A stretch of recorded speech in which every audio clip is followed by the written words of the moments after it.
What's going on, John? Thank you so much for giving me the opportunity to make this screencast video for you.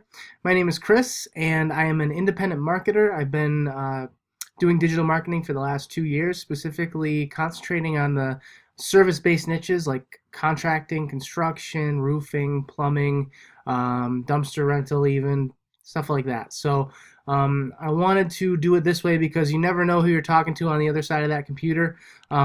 People, you probably get tons of emails about people who can rank you on Google and all of this, all of that, build your website and make you get all these calls. But you never know, are these guys even, English speaking? Are they even in the United States? Like what's going on with these guys? So I like to do it this way to build some rapport immediately and give you some tips that you can take with you. And even if, you decide that we're not a good fit, you can go elsewhere and you could, say, hey, to any other marketer, say, hey, this guy said that, these things are useful. So I'll start right away.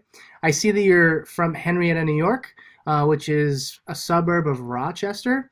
When I clicked onto your website link, it's giving me this. So that tells me that either you just updated to a new website and you have an old one, or you just started and you don't really have a website yet. So in either case, I can definitely help you out, and I'll give you some tips on how to do that. So I went over to Henrietta and I searched population. So population size in 2010 was 42,000. So it probably is a little bit higher since 2010. I would think, I thought I searched for this earlier and it was around 60. But in any case, typically just building a really good listing, you could rank in a population of 42,000. And what do I mean by that? So when I go in and search general contracting Henrietta, this seems to be a list of your competitors. So Lefroy Fasteners and Lessees Construction Services. The middle guy doesn't even have a website. So you could definitely move into this map listing really quickly. All you just need is to create a Google My Business account and a Google My Business profile for Dibble Construction. So a little bit about how these rank. So these are driven by what's called citations. A citation is your name, address, and phone number submitted to directories like Yellow Book, Bing, Brown Book, niche-specific contracting directories, some of which I've searched for over the past couple of years, and I have a list of a pretty long list of where I want to submit, listings for contractors that will give you power to rank on this map pack. Also, what's important is to get high-quality reviews and to be active in the Google My Business page, so uploading pictures, all that stuff. So that will help you directly in ranking in the map listing. Organically, underneath, this is driven primarily by content and backlinks. So content basically is, if you're going to build a website, you want to build at least 1,500 words on the landing page or the home page. So typically explaining about what you do and where you do it. So with a contractor, you want, everything you do as separate pages, I would say. So you want, roofing as a page, you want bath, you want kitchen, you want plumbing even, you could do a page, things like that. So the more you're talking about what you do and where you do it, with a summary on the landing page, you will be seen as trustworthy by Google and Google will rank you. So that being said, this is one of your competitors. This is not a very good website. This looks like it's, a very old website. It's not exactly, sexy, I guess you would say. It does have a scrolling bar here, but I mean, by and large, there's not a lot of content on it, and it's still ranking. So it has age on its side, number one, and number two, there's not a lot of competition. So I'll continue to talk to you a little bit more about this. So the reason why I bring this up, Henrietta to Rochester, right? So Rochester has a huge population compared to Henrietta. So long term, you could think about building out, if you service Rochester, you could think about building lead generation websites with a Rochester address. So let me give you an example of that. So that would be like, and this, so I'll show you. So this is a roofer that I work with, and he just wanted to dominate in Scranton. So the search term is roofing contractor Scranton, right? And this is the map listing. So Bill Ritter is my roofer that I work with in Scranton. I built his page from scratch, this page here. And this is what they call, this is basically like a business page, like not a business page, but like a branded page. So it would be like Dibble Construction, instead of Ritter's Roofing, it would be Dibble Construction or whatever you wanted to name the business. Below that is Scranton Roofing Pros, and that's a lead generation website that I built for Bill Ritter.